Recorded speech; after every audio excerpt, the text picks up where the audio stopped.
오늘은 이 41장에 등장하는 3명의 인물을 통해서 우리의 신앙에 어떤 메시지를 던져주고 있는지 함께 살펴보고자 합니다. 그 세 인물은 누굴까요? 바로 유대 총독 그다랴.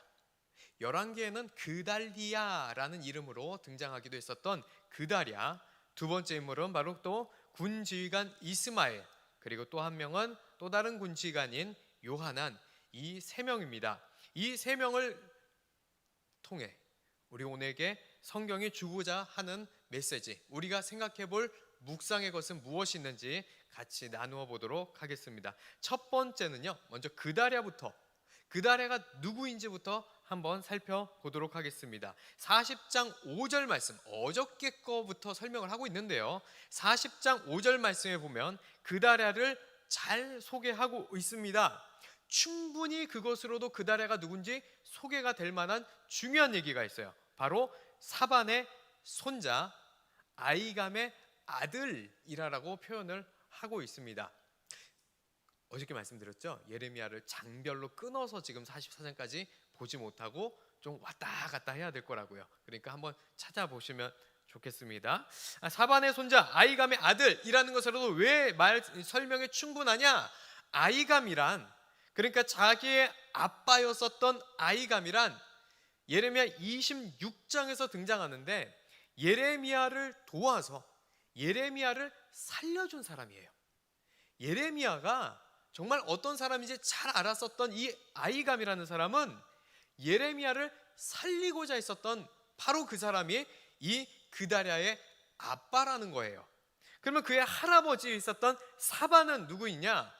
아까 사반의 손자라고 했었는데 이 사반은 누구냐? 요시야 아시죠? 요시야가 뭐를 했죠? 종교개혁을 했었어요. 그 종교개혁을 했었을 때 그 종교개혁을 도와서 종교개혁을 함께 진행했었던 사람이 누구다? 사반이라는 것이에요. 그때의 서기관이 사반이라는 것이에요. 다시 말하면요, 신앙적으로 상당히 괜찮은 집안의 사람이 바로 오늘 말씀에 나온 그다랴, 열왕기에는 그달리아라고 나오는 바로 그다랴라는 사람인 것입니다. 이 바벨론이 남유다를 완전히 멸망시킨 후에 유다 땅에 총독으로 세웠는데 그걸 누굴 세웠다고요? 그다랴를 세운 거예요. 그러니까 이 그다랴는요, 유대 땅을 다스리고 통치하기 위해 있어서 그래도 이 멸망한 유다의 입장에서는 상당히 괜찮은 사람이었다는 것입니다. 그래도 그나마 남은 사람들 중에서는 베스트를 꼽은 것이 바로 이 그다랴라는 사람일 거라는 것이에요. 그래서 어저께 예레미야가 피신해서 너는 어디 가서 잘 지내면 이제 자유롭게 살 수 있을 것이다 라고 설명해 준 그 집이 누구네 집이죠? 그다랴의 집이에요.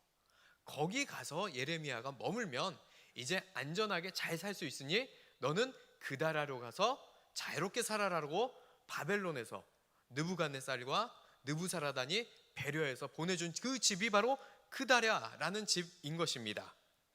이 그다랴에 대해서 간략히 소개하고요, 두 번째와 세 번째 인물 넘어가도록 하겠습니다. 두 번째 인물은 누굽니까? 바로 이스마엘이 여기서 등장을 하게 됩니다. 40장 11절에서 12절에 보면요, 어저께 말씀에 나왔던 부분인데 흩어져 있었던 남유다 사람들이 그다랴가 총독이 된 걸 보고 다들 돌아옵니다. 다들 이스라엘로 다시 돌아와요. 그때 돌아올 때 군 지휘관들도 들어왔는데 그 군 지휘관 중에 한 명이 바로 이스마엘이라는 사람이었었습니다. 이 이스마엘이라는 사람이 돌아와서 이 이스라엘 땅에 있다가 유다 땅에 있다가 그다랴가 식사 대접을 해요. 그래서 그다랴가 식사 대접을 하는 곳에 참석을 합니다. 그런데 이 이스마엘이라는 사람이 무슨 일을 합니까? 바로 그다랴를 거기서 죽여버리는 거예요. 그리고 함께 있었던 모든 유다 사람들도 같이 전부 다 죽여버립니다. 게다가 여기서 끝이 아니에요. 돌아가는 길에 가다가 만난 사람들, 야훼의 성전으로 가고 있었다는 그 사람들조차도요 싹 다 죽여버립니다. 그 중에 제물을 바치겠다고 했었던 10명만 살려두고요, 나머지는 모조리 죽여버린 인물이 바로 이스마엘, 오늘 이야기하고 싶은 두 번째 인물, 바로 그 이스마엘이라는 것이에요. 그 이스마엘은 왜 이런 일을 했을까요? 왜 갑자기 나타나서 모두 다 죽이게 됐을까요? 그 힌트는요, 바로 40장 1절에서 찾을 수가 있어요. 1절에 이스마엘을 소개하고 있는데 이렇게 소개하고 있죠. 왕의 종친 엘리사마의 손자요, 느다냐의 아들로서 왕의 장관인 이스마엘. 오, 말씀이 나와요. 앞에 센스 기가 막히네요. 감사합니다. 바로 하여튼 다시요, 왕의 종친 엘리사마의 손자요, 느다냐의 아들로서 왕의 장관인 이스마엘이라고 나온다라는 것입니다. 그러니까 이 말씀을 통해서 보면요, 이 이스마엘이 누구라는 거예요? 다윗 가문의 일파라는 거예요. 왕가 일족의 후예라는 것입니다. 그러니까 이 사람은 왕가의 후손이었다라는 것이에요. 이 왕가의 후손의 입장으로서 한번 이 상황을 바라보도록 하겠습니다. 그가 바라보는 세상은 어떻게 된 거예요? 다윗 가문, 우리 왕가가 사라진 거예요. 다윗 왕가의 중심지가 어디였습니까? 예루살렘이었었잖아요. 그런데 오늘 이 식사 대접이 어디에서 일어나고 있는지 아세요? 미스바예요. 중심지의 장소조차도 이젠 예루살렘이 아니라 미스바로 옮겨진 것입니다. 그 왕가의 일족인 이스마엘이 봤을 때는요, 무슨 일이 일어나고 있는 겁니까? 다윗의 흔적들, 우리의 왕 다윗의 흔적들이 하나씩 하나씩 지워져 가고 있는 것입니다. 왕가의 통치가 사라지고 사반의 손자인, 서기관 사반의 손자인 그다리아가 나라를 다스리고, 그 중심지 수도마저 이제는 예루살렘이 아니라 다른 곳으로 옮겨져 가며 하나하나 전혀 다른 세상들이 펼쳐가고 있었던 것이 그가 보는 지금의 이 세상의 모습이었을 거라는 것이죠. 그래서 신학자들은요, 대부분 이것에 동의하는데, 무엇에 동의하냐? 이스마엘이 왜 이런 일을 했을까? 대부분의 신학자는 이런 결론을 내립니다. 그것은 바로 다윗 왕가의 재건이 목표였다라는 것이에요. 그래서 남은 다윗 왕가의 백성, 남유다의 백성들을 암몬 땅으로 사로잡아서 살려서 데려갔다라는 것이에요.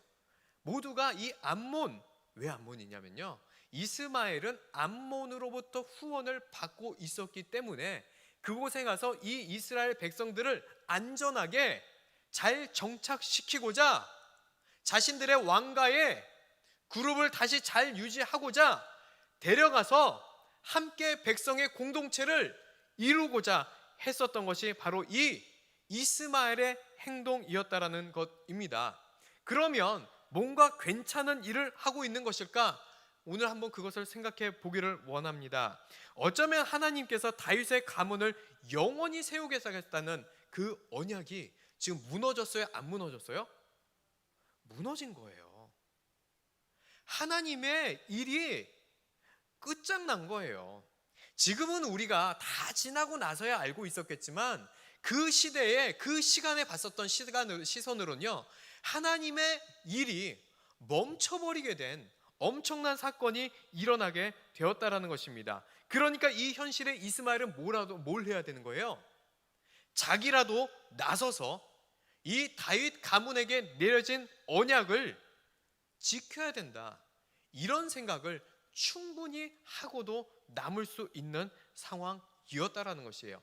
이스마엘 입장에서는요, 악을 행하려고 하는 것도 아니고 나쁜 짓을 하려고 한 것도 아니고, 이 함께하고자 영원히 세우겠다라는 이 다윗의 왕가의 역사를 본인이 나서서 그것을 열심으로 일을 한 것이라고 충분히 생각할 수 있다라는 것입니다. 어쩌면 하나님은 자신을 통해 이런 일을 이루고 있다라는 굉장한 착각을 하고 있었을지도 모릅니다. 그런데요, 진짜 심각한 문제가 있습니다. 그 심각한 문제는 뭘까요? 이스마엘의 이 행동은요, 하나님의 뜻과 전혀 다르다는 거예요. 이스마엘은 열심히 뭔가를 했지만요, 하나님이 원하는 바와는 전혀 다른 일을 열심을 내어 하고 있었다라는 것입니다. 하나님의 뜻이 무엇입니까? 다윗의 왕가를 막 암몬으로 옮겨가지고 막 유지하고 막 그것이 하나님의 뜻이었어요? 예언되어 있었잖아요. 이스라엘이 멸망하는 거예요. 남유다가 멸망하는 거예요.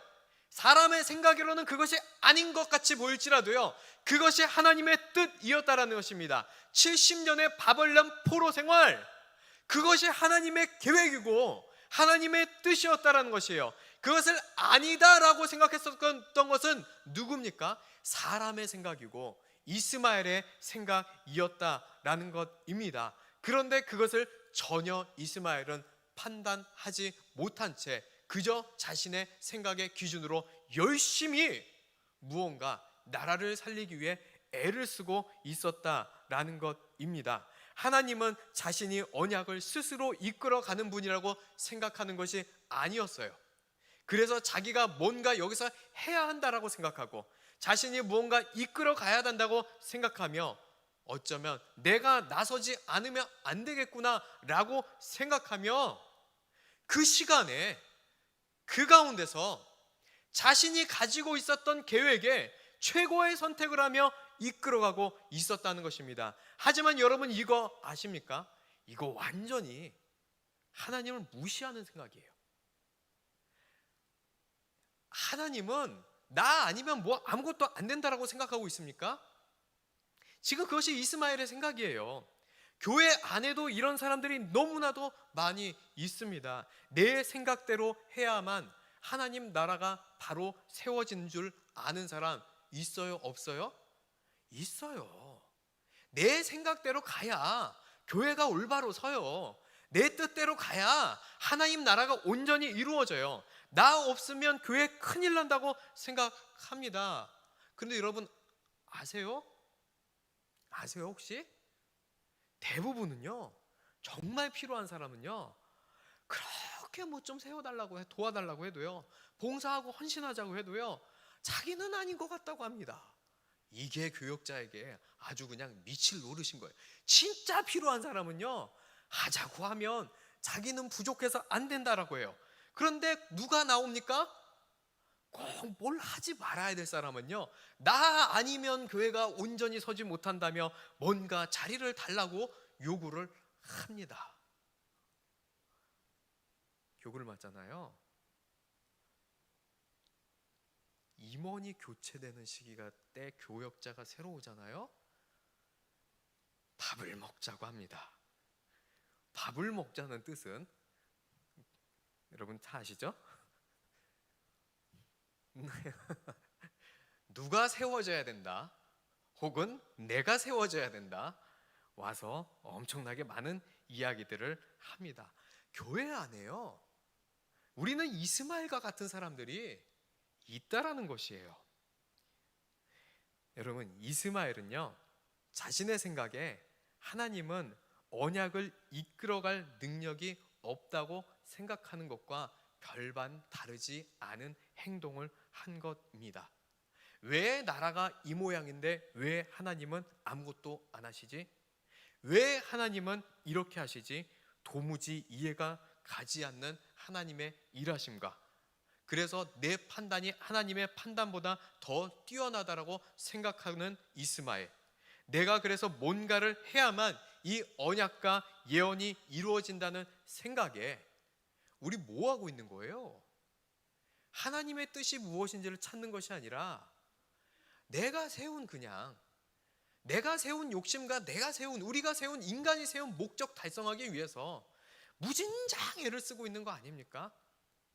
그 모습이 지금 이스마엘의 모습과 똑같다라는 것입니다. 그래서 이스마엘은 자신이 판단이 옳다라고 여기고 다윗 가문의 영원한 그 언약을 성취하고자, 그 나라를 지키고자 유대 총독 그다랴를 죽여버리는 일이 일어나게 된다라는 것입니다. 하나님을 위해, 나라를 위해, 이 국가를 위해 스스로 옳은 일을 했다라고 생각했지만 결국은 자기 생각에 빠진 불순종자일 뿐 그 하나 다른 것은 절대로 아니었다라는 것입니다. 이제 세 번째 인물로 넘어가 보도록 하겠습니다. 이 세 번째 인물은 요하난입니다. 이스마엘이 유다로 들어왔었죠. 아까 40장에. 그런데 그렇게 모여들었을 때 같은 시기에 함께 들어왔었던 또 한 명의 군 지휘관, 그가 바로 요하난이라는 인물입니다. 그런데 이 40장에 그다랴에게 가서, 40장에서는 그다랴가 살아 있었어요.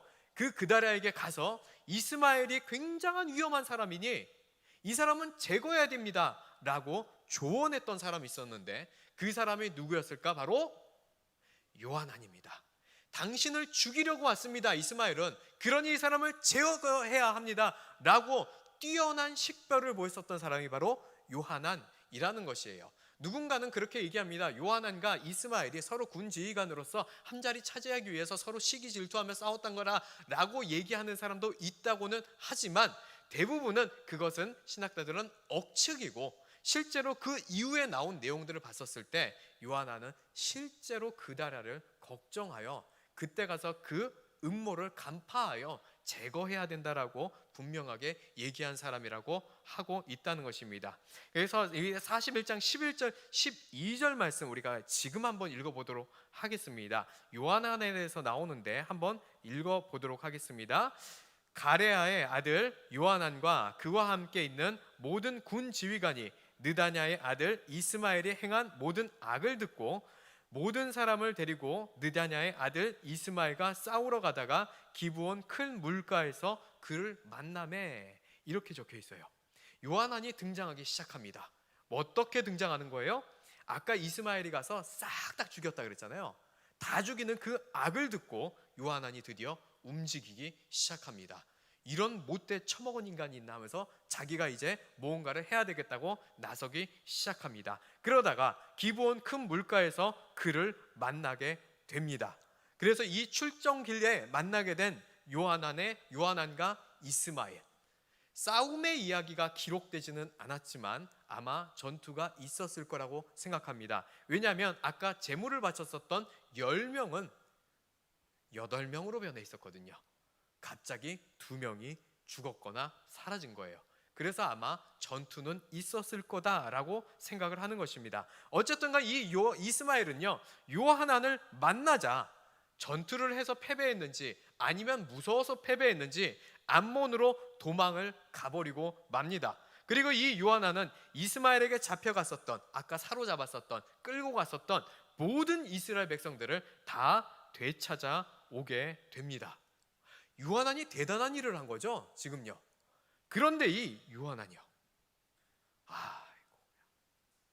여기까진 좋았는데 왜 또 이러는지 알 수가 없어요. 그 다음에 요하난은 기이한 일을 하기 시작하는데요.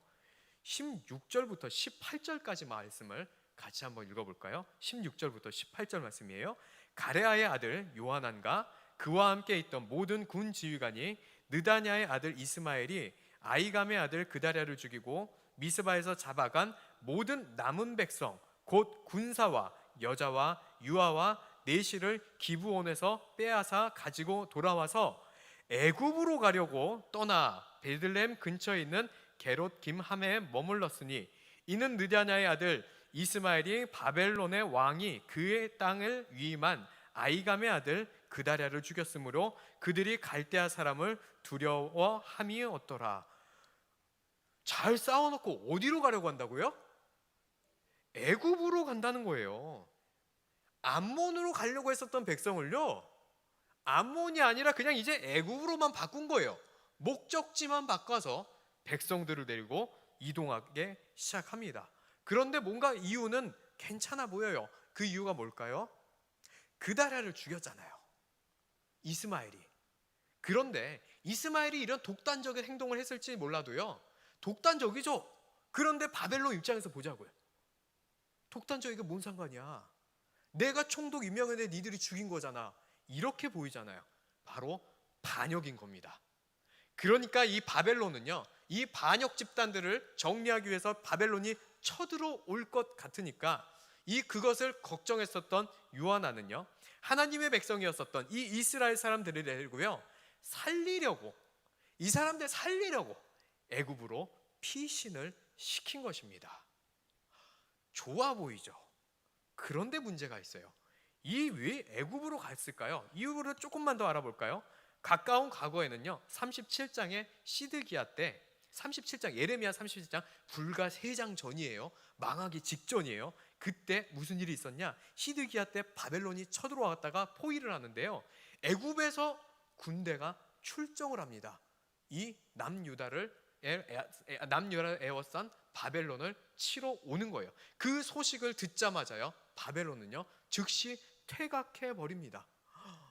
얼마나 대단해요. 애굽이 센 거잖아요.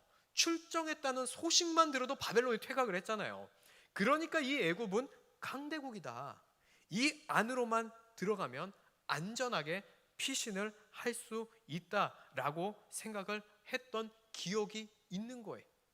그래서 그곳으로 가는 것입니다. 그래서 그곳에 가서 도움을 요청하는 것이에요. 우리의 판단으로 따지면요, 굉장히 괜찮은 선택인 것입니다. 그런데 문제가 있다고 했죠. 그 문제는 무엇입니까? 하나님은 애굽으로 가기를 원치 않으셨다는 이 한 가지가 아주 대단히 큰 문제라는 것이에요. 하나님은 애굽으로 가지 말라고 했다는 것입니다. 37장에는 그래서 애굽 군대에게는, 37장 아까 도와주러 출정했었던 그 군대에게는 돌아가라고까지 하나님께서 직접 명령을 하십니다. 그런데 이렇게 하나님께서 애굽을 의지하지 말라고 하랬던 얘기는요, 사실 이미 오래 전부터 있었던 일이에요. 열왕기하 18장 21절은 이렇게 얘기하고 있습니다. 이제 내가 너를 위하여 저 상한 갈대 지팡이 애굽을 의뢰하도다. 사람이 그 애굽을 의지하면 그의 손에 찔려 들어갈지라. 애굽의 왕 바로는 그에게 의뢰하는 모든 자에게 이와 같으리라. 애굽을 의지하지 말라라고부터 이미 오래전부터 선언이 되어 있었던 것이 애굽 의지하지 말라는 거예요. 그런데 이 이스라엘은요, 이 요하나는요, 끊임없이 하나님을 신뢰하기보다 애굽을 신뢰하고 의지해오며 살아갔었다는 것입니다. 내일 본문에도 하나님은 얘기할 것입니다. 애굽으로 가지 말라라고요. 그런데 이번에도 마찬가지로 역시 요하나는 백성을 살리겠다라는 열심, 그것으로 애굽으로 들어가게 되는 것입니다. 무엇은 일을 일어나고 있는 거예요? 또 열심히는 했는데요, 결국 하나님께 대한 불순종으로 마무리를 하고 있다는 것입니다. 요하나 또한 괜찮아 보였고 하나님의 일, 마치 하나님의 편에 선 것 같아 보였지만 결국 요하나 또한 하나님의 뜻에 따르기보단 자기 생각대로 행동하는 그냥 불순종자에 지나지 않게 되었다는 것입니다. 시간이 다 되어가서 이제 말씀을 마무리하도록 하겠습니다. 참 아이러니한 상황이 일어나고 있습니다. 모두가 하나님의 일을 열심히 하는 것처럼 보이는데요, 아무도 하나님의 일을 하고 있지 않는 이상한 일이 일어나고 있어요. 모두가 하나님의 뜻대로 뭔가를 하려고 하는데 모두가 하나님의 뜻은 하나도 세워지지 않고 있는 일들이 지금 계속해서 일어나고 있는 것입니다. 그야말로 난장판인 것이에요. 하나님의 나라를 보호하려 했었던 그다랴의 꿈은 하나님의 언약을 이어가겠다는 이스마엘의 불순종에 의해 깨어집니다. 하나님의 언약을 이어가려던 불순종자 이스마엘의 열심은 또 다른 불순종자 요하난에 의해 깨어집니다. 이거 뭐 어떻게 된 건지, 모두가 열심히 뭔가를 하는데 계속 하나님의 뜻은 하나도 세워지지 않으며 하나님께 순종하는 자는 아무도 없다는 것입니다. 모두가 하나님의 일을 한다고 하는데 아무도 하나님을 이해하지 못하고 있고, 모두가 하나님의 일을 한다고는 하는데 아무도 하나님의 뜻에는 관심이 없습니다. 모두가 하나님의 일을 한다고 하는데 정말 하나님의 일을 하는 사람이 아무도 없고 모두가 불순종만 하고 있는 일들이 지금 펼쳐지고 있다는 것입니다. 우리도 그렇게 살아가고 있는지 않은지 돌아보기를 원합니다. 아까 말씀드렸다시피 교회 안에도 이런 분들이 너무나도 많이 있습니다. 자신이 거룩한 의의를 가지고 있다고 합니다. 서로 의견이 그래서 다 다르며 자기 의견을 냅니다. 자기만 따르면 하나님의 나라가 올바로 세워진다고 하는데 의견이 다 달라요. 여러분, 모두가 다 자기가 하나님의 뜻이라면요, 도대체 우리는 하나님 몇 분을 섬기는 거예요? 누가 섬기는 하나님이 진짜 하나님이니까 우리 그걸 결정을 해야 될 것 같아요. 누가 하나님이에요 진짜로요? 몇 분을 섬긴 건지 모르겠습니다. 성도들끼리 제가 죽어야 하나님의 뜻이 산다라고 말하기도 하고, 나를 밀어주면 진짜 하나님의 뜻이 이루어진다라고 이야기하기도 합니다. 이런 이야기를 하는 사람들이 많이 있어요 없어요? 있다는 것입니다. 여러분, 그런 사람들 밀어줘 봐요. 우리 주님의 몸된 교회 하나님의 나라에는요 아무 도움이 안 됩니다. 자기 밀어달라는 그 분과 생각이 똑같은 사람들에게만 도움이 되는 거예요. 여러분, 누구를 밀어줘야 됩니까? 농담하고 싶은데요, 저를 밀어 분위기가 아닐 것 같아가지고 혹시 또 괜히 진지하게 생각할까봐 여러분, 어쩌면 저도 그렇게 생각하고 있을지도 몰라요. 내 생각대로 따라오면 올바로 설 거라고 제 안에 있을지도 모릅니다. 여러분, 잊지 마시길 바랍니다. 하나님은요 우리 없어도 그 뜻 이루십니다. 저 같은 이기현 목사 한 명 없어도요 도봉교회 아무 문제 없어요. 나 같은 이기현 목사 하나 없어도요 하나님 나라 읽어가시는 거에 아무런 지장이 없어요. 내가 뭘 해야지만 된다라고 생각하며, 그리고 하나님의 판단은 뭔가 시대적으로 잘 맞지 않는 것다고 생각하며 우리가 말씀을 외면한 채 내 생각으로 가는 거예요. 하나님께서 원하시는 일 절대로 아니라는 것입니다. 하나님 혼자는 힘드셔서 내 능력, 내 열심으로 보태줘야 한다는 생각, 그런 생각으로 하나님께 순종하는 거 아니에요. 우리는 하나님의 역사에 동참하고 순종하는 자로 불러주심에 감사함으로 가는 겁니다. 우리가 해야 될 열심은 무엇입니까? 바로 우리의 헛된 열심을 바라는 것이 아니라 우리가 해야 되는 열심은 하나님의 말씀 앞에 엎드리는 것, 하나님께 두려워 떨면서 무릎으로 기도하며 순종하며 나아가는 것임을 잊지 마시기를 바랍니다. 그래서 하나님께서 어떻게 해야 된다고, 내 생각대로 하지 말라고요, 우리에게 무엇을 주셨죠? 말씀 주셨잖아요. 여러분들이 가지고 있는 성경 말씀, 그것을 통해서 하나님이 원하시는 뜻을 우리에게 알려주셨잖아요. 우리는 앞으로 그래서 진짜 하나님의 뜻이 무엇인지를 더 알기 위해 애쓰는 우리가 되시기를 바랍니다. 그 말씀 속에서 주께서 가라 하시면 달려갈 열심, 말씀 속에서 주께서 서라 하시면 설 수 있는 겸손, 주께서 내려놓으라 하시면 내려놓을 수도 있는 용기, 그것이 주께서 하라 하시면 내가 무엇이든지 열심으로 하겠다라는 그 순종이 진짜 우리가 해야 할 일임을 절대로 잊지 마시며, 오늘 이 시간 다시 한번 그 하나님의 뜻을 구하시고 우리 평생의 삶에 하나님의 뜻 가운데서 순종하며 살아가는, 그리고 하나님의 뜻에 두려워 떨며 기도할 수 있는 모두가 되시기를 예수님의 이름으로 축원드립니다.